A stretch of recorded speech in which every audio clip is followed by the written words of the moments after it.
राकेश त्रिपाठी जी आपके पास आऊंगी, तमाम आरोपों का जवाब आपसे लूंगी, लेकिन उससे पहले एक महत्वपूर्ण पॉइंट, ब्रेक पर जाने से पहले हर्षवर्धन त्रिपाठी जी ने कहा था और चितरंजन जी मैं चाह रही हूं उस पर आप जवाब दे दीजिए कि एक तो अमित शाह ने क्या कह दिया रैली में जिससे आपको लग रहा है कि वो तो भड़काने की कोशिश कर रहे थे, उनकी वजह से बिहार का माहौल खराब हो रहा है, और दूसरा ये डिनाइल मोड में क्यों आ जाते हैं आप सर?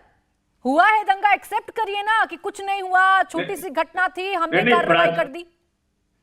नहीं प्राची जी, हुआ मैं कहाँ कर रहा हूँ, किसी बारी से मैं भाग रहा हूँ, मैंने यह कभी नहीं कहा।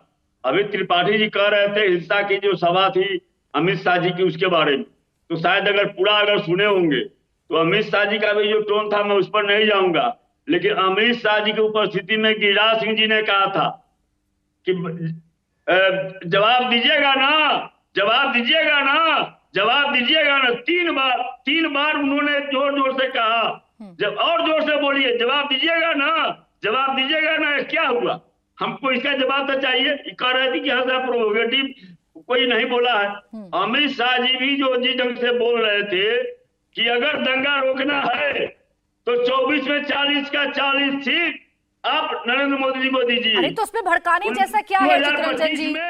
2025 में अरे सर इसमें चितरंजन जी भड़काने जैसा क्या है? तमाम राजनीतिक दल अपने अपने लिए प्रचार करते हैं, जनता से अपने आप को वोट देने की अपील करते हैं, इसमें माहौल कैसे बिगड़ गया? गिरिराज सिंह जी ने जो कहा, अरे चितरंजन गगन जी इसमें माहौल कैसे बिगड़ गया? नहीं क्या हुआ, अजब, क्या भड़काने की बात क्या होती है, भड़काया कैसे जाता है? ठीक है हर्षवर्धन त्रिपाठी जवाब दे दीजिए, राकेश त्रिपाठी जी से जवाब दीजिए। रुकिए एक सेकंड। आप कह रहे हैं कि मुसलमानों के तरिया पर कोई रोड़ा नहीं फेंकता है। नहीं प्राची जी, मैं इसको और क्लियर कर दूंगा अभी, नहीं और क्लियर मैं कर देता हूँ।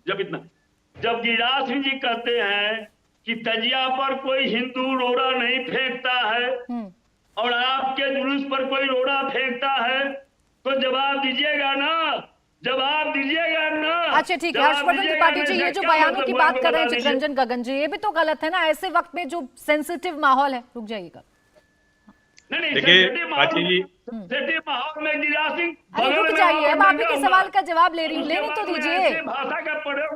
यही दिक्कत है सर, आप लोगों में सवाल पूछेंगे लेकिन उसके जवाब का इंतजार आप लोग नहीं करते हैं, बीच में बोलने लग जाएंगे, समय चला जाएगा सारा। हर्षवर्धन त्रिपाठी जी रुक जाइए प्लीज, सिर्फ हर्षवर्धन त्रिपाठी जी के पास। हाँ ये सबसे बड़ा जो दुख देने वाली बात होती है, क्या देने वाली, कि ऐसे संवेदनशील माहौल में भी नेता टीवी पर बैठकर झूठ बोलते हैं। मैंने चूंकि अमित शाह का पूरा भाषण सुना, मैं पत्रकार हूं तो हर ऐसी घटना पर नजर रखता हूं। अमित शाह ने कहीं ऐसी बात नहीं कही थी, मेरे ध्यान में नहीं आया, मुझे लगा मैं शायद नहीं सुन पाया। लेकिन देखिए चितरंजन पहले झूठ बोला, उसके बाद उन्होंने कहा कि अमित शाह ने कोई भाषण ऐसा नहीं दिया, लेकिन गिरिराज किशोर ने उनकी मौजूदगी में यह कहा कि जवाब दोगे ना, जवाब दोगे ना, 2-3 बार उन्होंने चीख के कहा। पूरे भाषण में यह बात उन्होंने कही। अगर आपको लगता है कि यह भाषण गिरिराज सिंह का गलत था तो बिल्कुल लगाइए, धारा लगाइए, सरकार है आपकी। किसी भी नेता को सार्वजनिक तौर पर किसी को भी भड़काने का ऐसा कोई भी अवसर नहीं देना चाहिए, लेकिन आप ये कर नहीं सकते हैं क्योंकि उससे कई गुना भड़का हो गया। और अभी मैं सुन रहा था, अच्छा मैं देने दूंगी चितरंजन जी, एक सेकंड, बाकी मेहमान भी हैं, मुझे उनके पास भी जाना है। आपने जो आरोप लगाए हैं उसका जवाब मैं राकेश त्रिपाठी जी से लूंगी। झूठ नहीं बोलना चाहिए नेता को, जो सबसे ज्यादा खतरनाक है। ठीक है राकेश त्रिपाठी जी, जितने भी लोग यहाँ पर बैठे हुए हैं, चाहे AIMM की बात करें, चाहे RJD, चाहे हम TMC की बात करें, आरोप आप ही पर है कि आप ही के लोग हैं जो चाहते हैं माहौल बिगड़े, ध्रुवीकरण हो और उससे फिर आप वोट में एनकैश कर लें। झूठ बोलकर प्रोवोक करना। नहीं प्राची जी, अमित शाह जी ने कहा सासाराम में इसलिए नहीं गया कि वहां पर गोलियां। चितरंजन जी मेरा सवाल राकेश त्रिपाठी जी से है, आपसे नहीं है सर। 2 मिनट के लिए शांत हो जाइए, शांत हो जाइए सर थोड़ा सा। आपकी जिम्मेदारी पर जब आपसे सवाल पूछूं तो जवाब दीजिएगा, अब बाकी की जिम्मेदारियों का पता लगाने दीजिए। रुकिए एक सेकंड त्रिपाठी जी, राकेश त्रिपाठी जी। देखिए मैं बहुत जिम्मेदारी के साथ आरोप लगा रहा हूं कि सुशासन बाबू अपने आप को कहलवा करके पसंद करने वाले नीतीश कुमार आज RJD के इतने दबाव में आ गए कि बमबाजी की घटनाओं को पटाखे चलने जैसी घटनाएं उनकी आज प्रशासन, उनकी पुलिस ये कह रही है और उसको स्वीकार कर रहे हैं। इसलिए क्योंकि उपद्रवियों पर कठोरता से कार्रवाई नहीं होगी, इसी वजह से उपद्रव हो रहा है।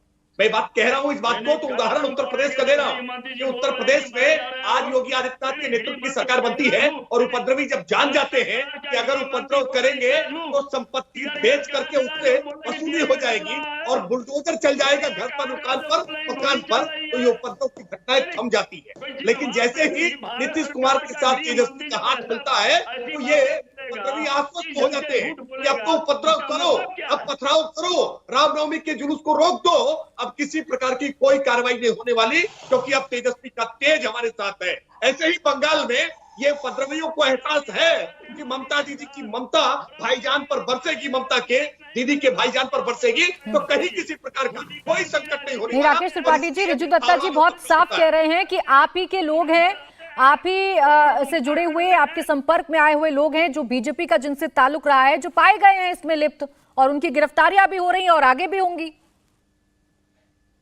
मुश्किल है, अभी नाम जब पूछेंगे तो आप नाम नहीं बता पाएंगे। रिजू दत्ता नाम बताने की कोशिश कर रहे थे, वो कहते कि बीजेपी के अल्पसंख्यक मोर्चे का व्यक्ति।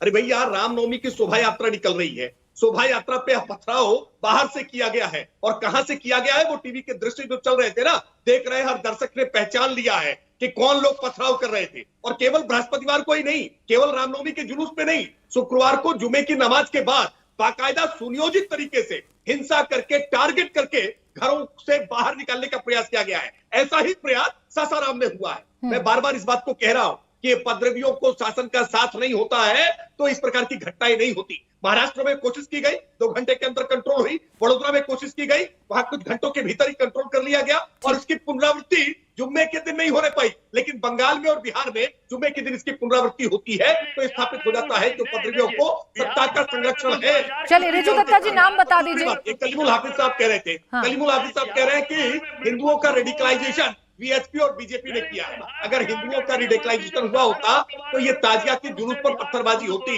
ये मुहर्रम में और चेहल्लुम में पत्थरबाजी होती। ये रेडिकलाइजेशन हिंदुओं का हुआ कि हिंदू अपने ही उत्सव पर अपने ही अब मैं जवाब ले लूं। चित्ररंजन जी प्लीज, आप बीच में अगर सबके बोलेंगे तो चर्चा डिस्टर्ब हो जाएगी सर, और मैसेज जाएगा कि आप अपनी जिम्मेदारी से भागकर जवाब नहीं देना चाहते, चर्चा को डिरेल करना चाहते हैं। तो आप प्लीज चर्चा को डिरेल मत करिए, अपनी बारी का इंतजार कर लीजिए। जब आपकी बारी आएगी मैं आपसे सवाल पूछूंगी, आप उसका जवाब दे दीजिएगा। बाकी मेहमानों के बीच में अननेसेसरी मत बोलिएगा। चित्ररंजन जी, इंडिया टीवी हर वक्त हर जगह डाउनलोड करने के लिए सर्च करें India TV news Google play store या ऐप स्टोर पर।